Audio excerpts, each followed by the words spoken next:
Ce matin, nous allons étudier ensemble le principe du pardon selon la Bible. A tout de suite après ça. Bienvenue chers amis. Bienvenue. Nous sommes heureux de vous retrouver à nouveau sur cet écran. Amen. Et on veut vraiment vous encourager, vous bénir. Et nous avons aujourd'hui un message pour vous. N'oubliez pas de vous abonner. N'oubliez pas de mettre un pouce.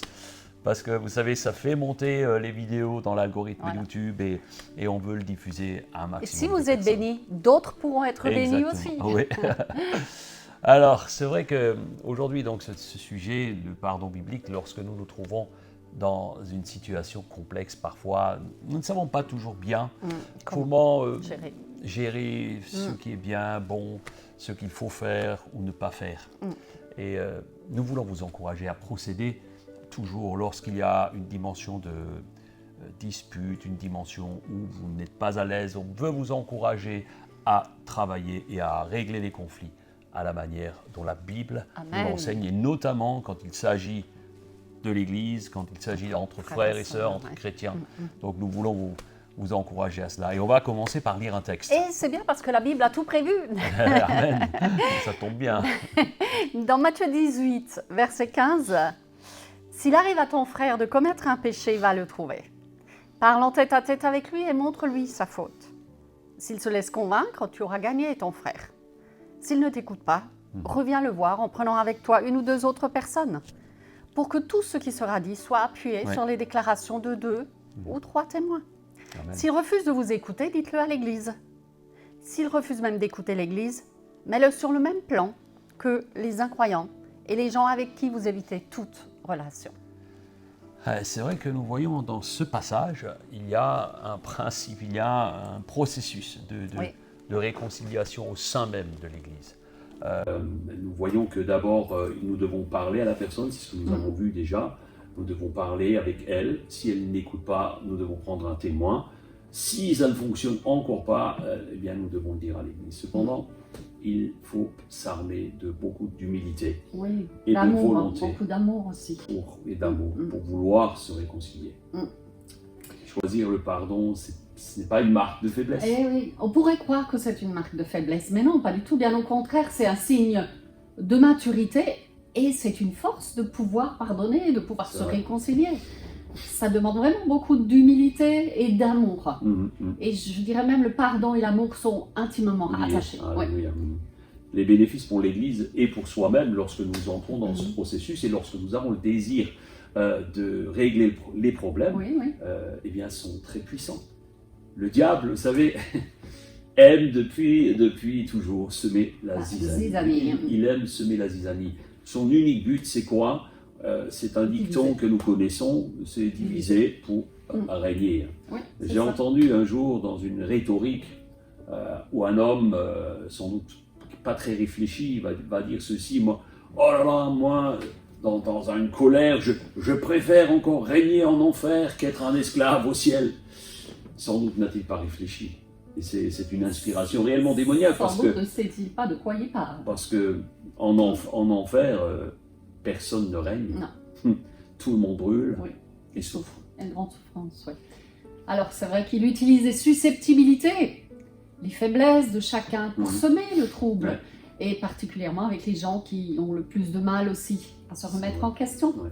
Et j'ai envie de rajouter, plus un problème est découpillé à la base, lorsqu'il est tout petit, ce sera beaucoup plus facile que d'attendre qu'il ne s'envenime. Alors, est-il juste de dire j'aime le Seigneur et ne pas avoir suffisamment d'humilité, d'amour pour entreprendre une démarche de pardon? C'est une grande question.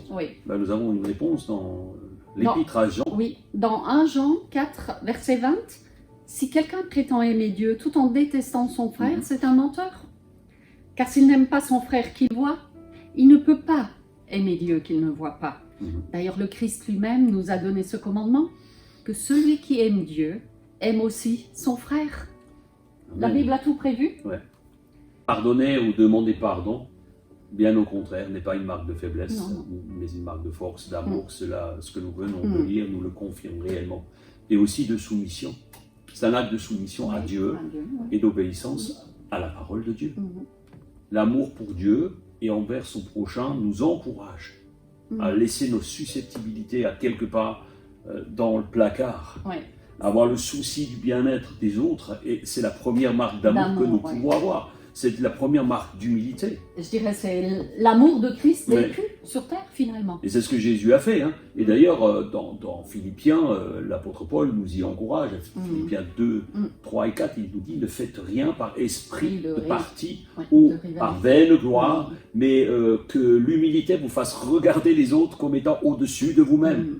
Que chacun de vous, au lieu de regarder ses propres intérêts, regarde aussi ceux des intérêts des autres. » Exactement. J'ai souvent discerné que les personnes qui ne savent jamais se repentir ou reconnaître, même pas se repentir, reconnaître une petite erreur ou une parole mal à propos, eh bien, ont beaucoup de mal à marcher dans un processus de guérison, de pardon. Et en fait, ils ne le savent pas, mais c'est toujours à leur propre dépens. Ah, c'est clair. Chaque fois que j'ai du mal à pardonner, je sais que finalement ça va se retourner contre moi. Si tu as du mal à pardonner, si tu as du mal à entrer dans ce processus, ce sera toujours à ton propre dépens. Eh oui. Et je crois que nous avons tous des personnes, nous avons tous connu des personnes qui se sont justifiées aussi par leur mauvais caractère, dont ils ne voulaient absolument pas changer, et ainsi passer toute leur vie à côté des bénédictions. C'est terrible. Bénédictions que le Seigneur avait pourtant prévues déjà par avance. Non seulement c'est un drame pour elle-même, mais quelle perte de ressources, de potentiel gâché à cause d'un caractère mal maîtrisé pour l'œuvre de Dieu. J'ai connu des chrétiens qui ont gâché leur vie entière et n'ont jamais peut-être pu entrer dans le ministère que Dieu avait prévu parce qu'ils ont voulu faire à leur tête. Et certains freinent l'œuvre de Dieu à cause de l'égoïsme, de l'orgueil, de l'ambition, la jalousie, le mauvais caractère. Et souvent, ils se justifient en se portant la plupart du temps comme des victimes. Je suis victime de un tel. Donc j'ai droit à avoir mauvais caractère. Je suis victime de ce pasteur, je suis victime de mon patron, je suis victime de mes parents. On est toujours à quelque part victime. Mais la Bible nous dit que lorsque nous naissons de nouveau, mes amis, lorsque tu nais de nouveau, et j'espère que tu es né de nouveau, eh bien quelque chose se passe. Il se passe quelque chose quand tu deviens chrétien. Et nous le lisons dans 2 Corinthiens 5, 17. Vous connaissez ce passage, mais écoutez-le avec attention. Ainsi, celui qui est uni au Christ est une nouvelle créature. Ce qui est ancien a disparu. Voici, ce qui est nouveau est déjà là. Tout cela est l'œuvre de Dieu, qui nous a réconciliés avec lui par le Christ et qui nous a confié le ministère de la réconciliation. Tout est dit. Non seulement nous sommes réconciliés par lui, mais il nous a donné le ministère de réconciliation. Alors chez certains, et pour moi-même, j'ai dû gratter beaucoup pour le trouver. Mais vous savez, nous assistons parfois à des situations où nous avons clairement discerné que Satan s'est emparé de la situation. Et en fait, dans le seul but de nuire à l'Église, à cause du caractère ou d'un caractère irascible. Lorsque Satan est entré dans Judas, rappelez-vous, on n'était peut-être pas là, mais on a lu l'histoire. On a lu l'histoire attentivement. Ce n'était pas seulement le soir du dernier repas, du souper. Non, ce n'était pas. Ses pensées étaient déjà travaillées, torturées, triturées. Sinon, il n'aurait pas fait la démarche qu'il a fait. Le diable était déjà profondément ancré en lui et la trahison était déjà là. Et lorsqu'il a négocié avec les religieux pour livrer Jésus, ce n'était pas le Judas, l'ami de Jésus. Ah non, c'est clair. Les mauvaises pensées invitent le diable à rentrer en nous. Pourquoi? Afin que nous passions à côté de la bénédiction. Il utilise principalement les gens sensibles dans le domaine du caractère. Il est impératif de savoir se remettre en question. Personnellement, moi, ça m'a motivé à changer d'attitude. Parce que je voulais la bénédiction. Ah bah oui, c'est clair. Je ne veux toujours pas passer à côté de la bénédiction que Dieu a prévue. Alors, on voudrait vous inviter ce matin, vous qui êtes devant les écrans, ou derrière les écrans, peu importe, demande-toi lorsque tu es dans une situation où tu as du mal à te remettre en question. Très bonne question. Vas-y. Que ferait Jésus à ma place? À notre place. Très bonne question. Et du coup... C'est un gros avantage de se poser cette question. Oui. En fait, quand tu te poses cette question et que tu te la poses sincèrement, tout d'un coup, tu deviens plus efficace dans la prière. Et tu te sens aussi prêt à affronter de nouveaux défis. Alors, c'est vrai que nous avons vécu des exemples de bénédiction suite à un pardon. Bibliquement, vous avez l'histoire que vous connaissez de Joseph, où Joseph aurait pu être dans une situation de dire, voilà, je suis frustré, c'est trop injuste. Et Joseph a suivi un apprentissage et en fait, il a pris du galon à chaque fois qu'il était dans une épreuve. Et durant tous ces temps difficiles où Joseph a été abandonné par sa famille, vendu, il n'a pas fait état de ses émotions. Il n'est pas relaté dans la Bible les états pas du tout. De ses colère, émotions. Pas du tout, non. Il n'était pas là-dedans. Il avait plutôt une tendance à relever les défis. Il avait gardé foi en Dieu aussi. C'est ça qui lui a permis de ne pas pleurer sur son sort et de vouloir avancer. Ce qui a fait qu'il a mûri, qu'il a grandi. Il est devenu l'homme que Dieu avait prévu, jusqu'à être le premier ministre de l'Égypte, les responsabilités les plus élevées. Et vous savez, pour profiter des bienfaits du pardon, tout est une question d'attitude.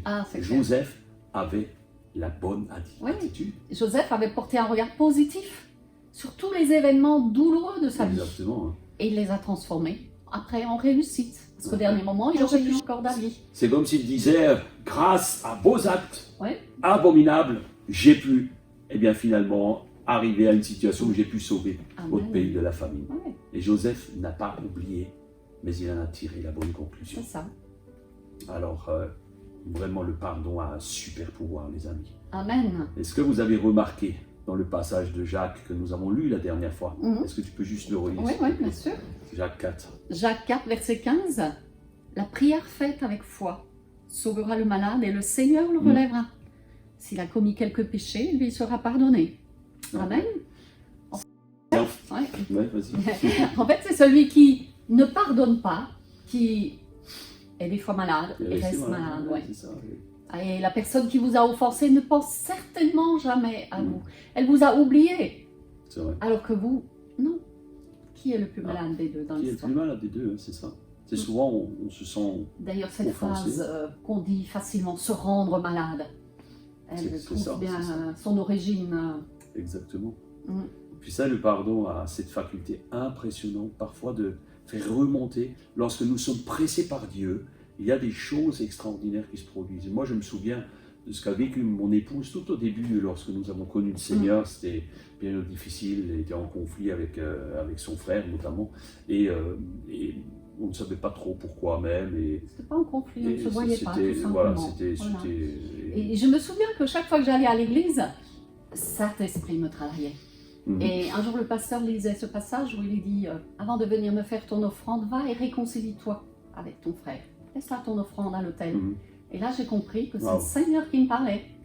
Et le jour-là, je disais à Serge, aujourd'hui, nous allons voir mon frère. Et il s'y attendait. Finalement, nous avons fait la démarche d'aller le voir. Alors, je dirais, l'humour de Dieu, c'est que mon frère n'était pas là. Mais rien que le fait de se rendre dans sa maison, faire la démarche, j'avais été totalement libérée, en paix, réconciliée, totalement libérée. Et tout est rentré dans l'ordre. C'était juste le fait de faire la démarche, de dire oui, ok, je veux pardonner. Mes amis, la libération est une source de bénédiction inimaginable. Mais il faut la choisir. Oui, il faut la décider.